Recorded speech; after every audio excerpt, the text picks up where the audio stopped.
Some பார்த்தீங்க அப்படின்னா நம்மளுக்கு தெரியும் எக்ஸ் பவர் 0 ஈக்குவல் டு 1. அதாவது எக்ஸோட வேல்யூ வந்து 1லேருந்து நேச்சுரல் நம்பர் இன்ஃபினிட்டி வரைக்கும் போட்டுக்கலாம். இப்போ நம்மளுக்கு நேச்சுரல் நம்பர் 5 வந்திருக்கு. அப்போ எக்ஸ் பவர் 0வோட மதிப்பு 1 ப்ளஸ் எக்ஸ் 9ஓட பவர் 0வோட மதிப்பும் 1 தான். அதுக்கப்புறம் தான் whole power 7 divided by 2 power 5. இப்போ ரெண்டு ஆட் பண்ணால் 2 பவர் 7 2 பவர் 5. 2 பவர் 5 டைம்ஸ் இருக்கிறதையும் இங்கே 7 டைம்ஸ் இருக்குது. அப்போ 5 டைம்ஸ் இதில் கேன்சல் பண்ணிக்கிறோம். மீது என்ன இருக்கும்? 5ல் 7 வந்து நம்ம மைனஸ் பண்ணோம் அப்படின்னா நம்மளுக்கு 2 பவர் 2 டைம்ஸ் தான் கிடைக்கும். அப்போது 2 2 4. அப்போ இந்த சம்க்கான ஆன்சர் 4. இப்போ இந்த சம் பார்க்கலாம். இது வந்து கனமூலத்தில் கொடுத்துருக்காங்க. ஃபஸ்ட்டு நம்ம வந்து ரூட்டுக்குள்ளே உள்ளதை சால்வ் பண்ணிவிட்டு வெளியில் போகலாம். பார்க்கலாமா? நம்மளுக்கு 3 ஃபேக்டோரியலோட மதிப்பு தெரியும்.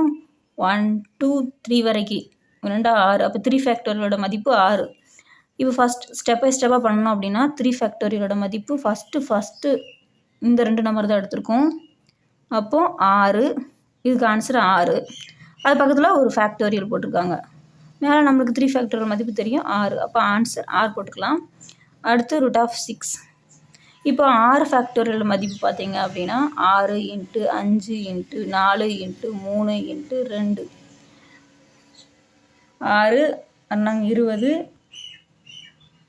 720ன்னு கிடைக்கும். அப்போ இதோட வேல்யூ 6 ஃபேக்டரோட வேல்யூ 720 ஹோல் பவர் 6. ஓகேவா? இப்போ இது வந்து கனமூலத்தில் இருக்குது. அப்போது நம்ம இதை என்ன செய்வோம்? க்யூப்பில் இருக்குது. அப்போ க்யூப் ரூட் எடுக்கிறோம். அப்போனா 720 ஹோல் பவர் 6. அதுக்கு ஹோல் பவர் தான் இந்த 3 1/3 ஆகிரும். ஓகேவா? நம்ம வந்து வர்க்கமூலம் பார்க்கும்போது 1/2 போடுவோம். இங்கே வந்து 1/3. இப்போ இதை உள்ளே கொண்டு போகும்போது மல்டிப்ளிகேஷனில் மாறும். 720 6 × 1/3 1 3 3 6 சாரி 3 6. இப்போ 720 பவர் 2ன்னு கிடைக்கும். இப்போ இதை எப்படி நம்ம ஈஸியாக போடலாம் அப்படின்னா 2 பவரில் இருக்கிறதுனால நம்ம லாஸ்ட்டில் 2 0 ஆட் பண்ணிக்கலாம். அடுத்து நம்ம 72க்கு மட்டும் வர்க்கமூலம் பார்க்கணும். சரி 72 வந்து 2 டைம்ஸ் மல்டிப்ளை பண்ணணும். 4 14க்கு 14 14க்கு 4 மீதம் 1 இல்லையா 49 1 50 4 8 1 5. அப்போ நம்மளுக்கு ஆன்சர் வந்து இதுதான் கிடைக்கும். ஒரு சம் கொடுத்தாங்க அப்படின்னா நம்ம என்ன பண்ணுவோம்? ஃபஸ்ட்டு இது 2 மல்டிப்ளை பை 5 25. அடுத்து மைனஸ் பண்ணுவோம். அப்படி செய்வோம். அப்படி செய்யக்கூடாது. இதில் வந்து ஃபோர்த் மாஸ் ரூலை அப்ளை பண்ணணும். ப்ராக்கெட் இருக்கா பார்க்கும், இல்லை. அடுக்கு இருக்கா, இல்லை. டிவிஷன் இருக்குது. ஃபஸ்ட்டு அந்த டேர்ம் ஃபுல்லாக வச்சுக்கலாம். வச்சுட்டு டிவிஷன் பண்ணிவிட்டு அடுத்து போவோம். இது டிவிஷனில் இருக்குது. அப்போ இந்த 2 டைம் டிவிஷன் பண்ணால் 1. அடுத்த ஸ்டெப் பாருங்கள். டிவிஷனுக்கு அப்புறம் மல்டிப்ளிகேஷன் எங்கே இருக்குது? இந்த இருக்குது. இது ரெண்டையும் என்ன செய்ய போகிறோம்? மல்டிப்ளை பண்ணுவோம். 5 25. அடுத்து என்ன இருக்குது? அடிஷன் தான் பார்க்கணும்.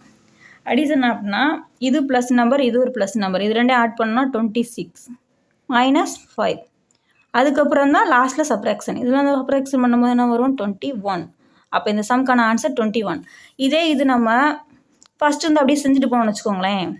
5 25. 25லேருந்து 5 மைனஸ் பண்ணோம்னா 20. 20லேருந்து 20ஓட 5 கூட்டணும் அப்படின்னா நம்மளுக்கு 25. 25 5ஆல் டிவைட் பண்ணோம் அப்படின்னா நம்மளுக்கு என்ன வரும்? 5ன்னு தான் ஆன்சர் வரும். அது வந்து தப்பு.